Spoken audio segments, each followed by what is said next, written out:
Hello, my wonderful people. We are now on video 3 for chapter 5. We were looking earlier at total expenditures and the 4 expenditures called consumption, investments, net exports, and government. Of course, net exports is 4th and government is 3rd, but it doesn't matter in this table that's put out by the Bureau of Economic Analysis. Basically means a little bit, but I mean, they're fine. So let's talk a little bit about them. I wanted to show you a more detailed breakdown. The first one is consumption. It belongs to the household sector, but the expenditure is called consumption. So here's an idea of how it can basically come together. Goods, right? As in everyday stuff you and I buy. Durable goods. A durable good is something that lasts 3 years or longer. Your computer, phones are supposed to be durable goods. I swear they make them break way sooner than they should. But the point is it lasts years, not months. Furniture, your house, these are your durable goods. Non-durable goods, of course, they are the things that, are perishable or you have to replace them. For instance, a pair of sneakers, I definitely need one every 6 months. So that is not a durable good. Your food, your utilities, those are the things you spend money on, your insurance that you constantly have to replenish and they don't really last a long time. Services, right? Going to get a haircut, going to get a, dental hygiene appointment, etc. All that put together, we're looking at personal consumption. Business investments, there are fixed and then there are variable. We're going to go over that as well.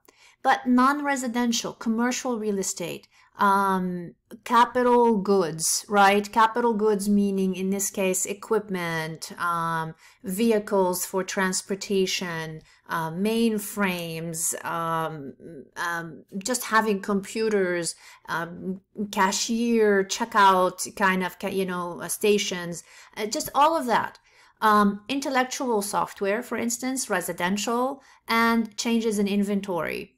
All that put together is your investments, and this gives you an idea of where there is that 18% we were talking about. Government down here, federal, for instance, state and local. So state and local are a little bit separated. Defense is like its own category because it is so humongous. It's one of the 5 top expenditures that we have in this country.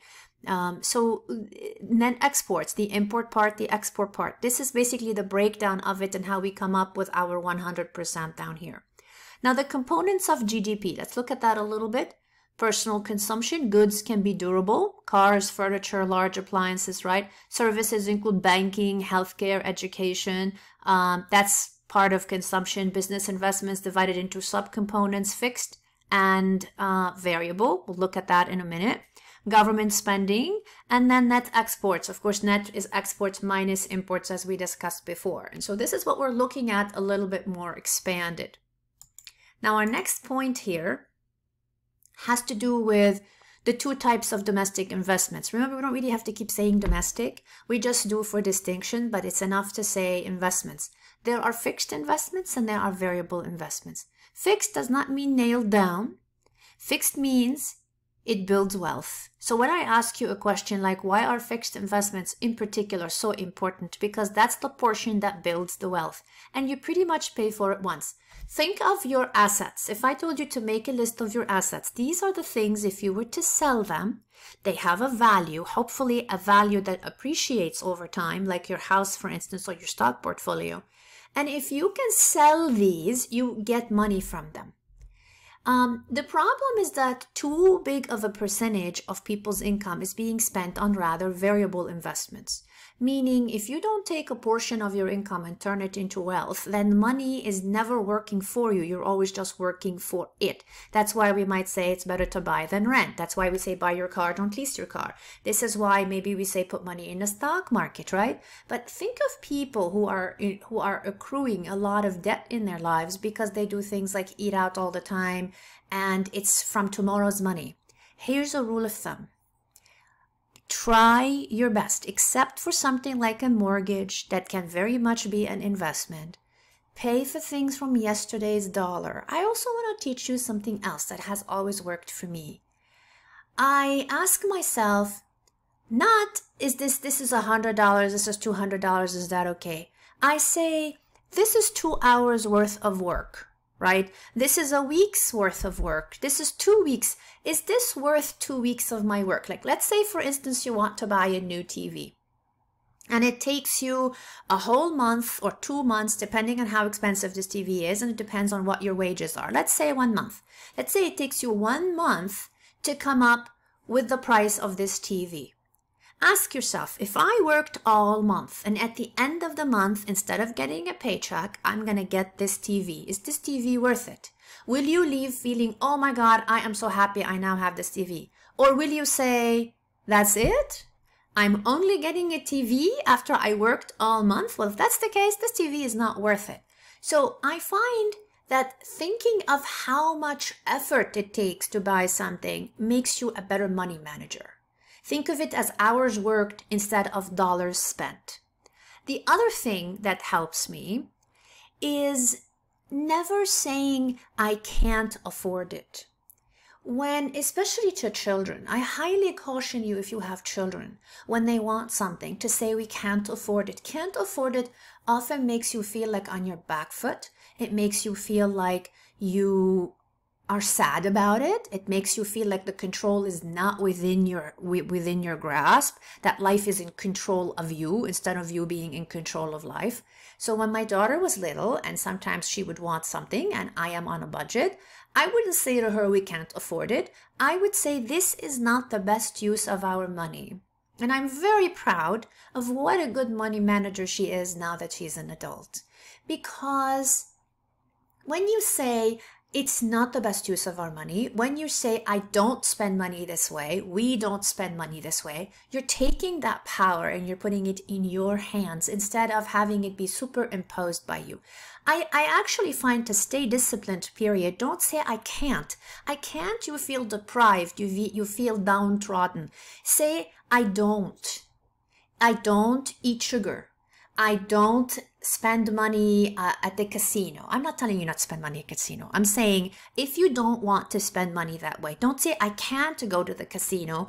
Just say I don't. It's not how I'm spending my money, or it's not the best use of my money. This is all about opportunity cost. So these are just my life lessons that have been very helpful to me. I hope they help you. So to go back to this for a second, fixed investments build wealth, variable investments do not build wealth. So when people want to do things like eat out a lot and buy fluffy things, like too many shoes that you eventually have to get rid of because you don't wear them, they don't really feel all that good anyway, and they're just collecting dust and you don't like dust, right? Things like that. Well, unfortunately, variables go with fixed. Let's say you buy a house. That is your fixed investment. Once you're done paying for it, you don't keep paying for it. But to have that house, to maintain the house, and to keep the value ascending over time, as in, gaining in wealth over time, appreciating in other words, you do need to do things like keep the house clean, keep it fixed, replace your appliances once in a while, make repairs on the house, clear the snow, seal your driveway, redo your steps. So what's happening is those are all variable investments, right? You have to take care of it. There is no way you can use it and build wealth without it. So if you're a factory and you buy all this expensive equipment, well, that expensive equipment needs variable investments. You need a person to run it, you're paying them, but you can't just pay them once. You have to pay them every day they show up. You have to pay them for that day. You might have to run it on electricity or natural gas. You might need to buy supplies for it, right? Like if it's a printer, it needs ink, etc. Those are all your variable investments. You can't do away with them, but you definitely want to minimize them to the best of your ability and make sure that some of that investment actually goes into fixed investments. So start thinking a little bit differently about how you're spending your money and what it actually means. And here are some examples down here. Houses, buildings, cars, airports, this is a fixed investment. You pay for them once and you're done. Farms, equipment, labor. I should really kind of change the whole labor thing. Labor is a little tricky. I'm going to take that out. If it is a salary, it might, but I don't really want us to think of labor at this point as being fixed, because really that is something that you want to spend on over and over. Actually, I'm going to put it right here. So, you know, the best way to learn is to teach. I have always found that. And do you see how like things like this happen? And only when I'm trying to explain them to you, I see them and I go, ooh, why did I put that there? So variable. Supplies, utilities, maintenance, labor really is variable because every week people show up, you have to pay them for that week. You can't say, what do you want, a paycheck? Didn't I pay you last year? Right? We can't do that. So supplies, any type of supply, utilities, everything, your water, your electricity, your natural gas, your oil, your diesel, all of that. Maintenance, right? You have to maintain the equipment, the building, anything that you are actually using. And of course, the wages that you have to pay over and over. Raw materials and research, those are all examples of variable. You have to do it over, you have to pay for it over and over. In itself, it doesn't really retain enough value, but you need the variable to have the fixed. Okay, we're going to start a new video now, so you guys have a great one for now.